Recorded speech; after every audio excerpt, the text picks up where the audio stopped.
السلام عليكم ورحمة الله وبركاته. ازيكم عاملين ايه؟ لو مهتم بالجديد والمفيد فعل من التطبيقات، اشترك في القناة وفعل زر الجرس عشان يوصلك كل ما جديد ومفيد. فعل من التطبيقات في القناة عندي هقدر اعرفك التطبيقات الحديثة اللي هتسهل عليك حياتك اليومية، والتطبيقات الفيك، وكمان التطبيقات الهاكر. النهاردة ان شاء الله مع شرح تطبيق جديد واسمه بيت فيندر انتي فيروس. التطبيق ده مساحته 9 ميجا و6 من 10، محمله اكتر من 5 مليون شخص. التطبيق ده خاص بالفيروسات او مسح الفيروسات او البرامج الضارة اللي على جهازك او اي حد داخل يخترق جهازك. تقدر من خلال التطبيق ده لو في مواقع او تطبيقات انت بتخش عليها او بتحمل تطبيقات او مواقع بتخش عليها عن طريق جوجل او عن طريق الانترنت، ودخلت على موقع غير موثوق فيه او موقع ممكن يكون فيه عامله حد هاكر، يعني على اساس انه يخش يسرق البيانات عندك من على الجهاز.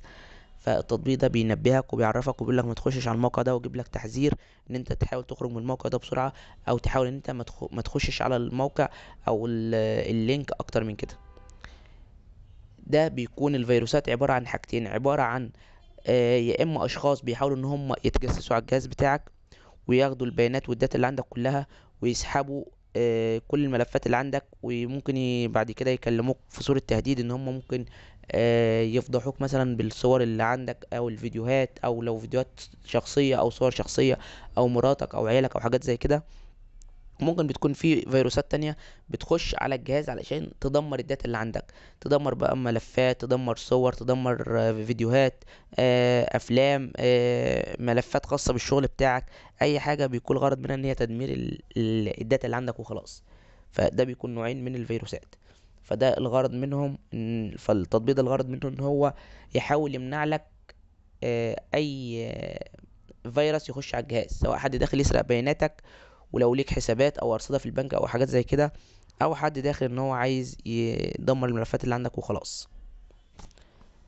ده كده الغرض من التطبيق، وده فائدة التطبيق. مشكلة التطبيق ان هو بيتضمن اعلانات وبيطلب منك الاشتراك وشراء التطبيق، بالاضافة لان التطبيق بيكون باللغة الانجليزية وما فيهوش لغة عربية.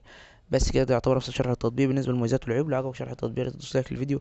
لو عايز شرح التطبيق معين يا ريت تكتب لي في الكومنت. لو شفت ميزة او عيب للتطبيق في اي تحديث من التحديثات القادمة اكتبها في تعليقات الفيديو. بمناسبة لو شفت ميزة او عيب اكتبها في تعليقات الفيديو، فده دايما تنويه بنوه عليه في اخر كل فيديو، علشان لو اي حد حمل التطبيق او شاهد الفيديو وحمل التطبيق واكتشف فيه حاجه مختلفه عن اللي احنا قلناها، سواء ميزه او عيب، يكتبها في التعليقات كمساعده منه لاي حد تاني يخش يشوف الفيديو. اما لو انت دخلت على القناه ولقيت الفيديو موجود على القناه بقاله فتره طويله، 10 شهور، سنه، اكتر من سنه، وحبيت اه وخايف ان انت تحمل التطبيق علشان الفيديو موجود بقاله فتره طويله، وخايف لا يكون في حاجات نزلت التطبيق ايجابيه وسلبيه، فانت ممكن تكتب لي في تعليقات اي فيديو وتقول لي اشرح لي التطبيق ده مره كمان، وانزل لك شرح مفصل ومبسط للتطبيق ومميزاته وعيوبه وازاي بيشتغل وازاي بتشترك عليه وازاي بتلغي الاشتراك وكل حاجه عن التطبيق.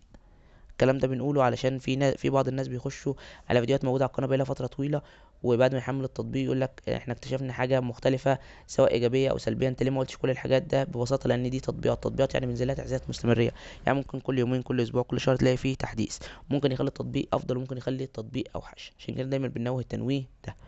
وشكرا، سلام عليكم.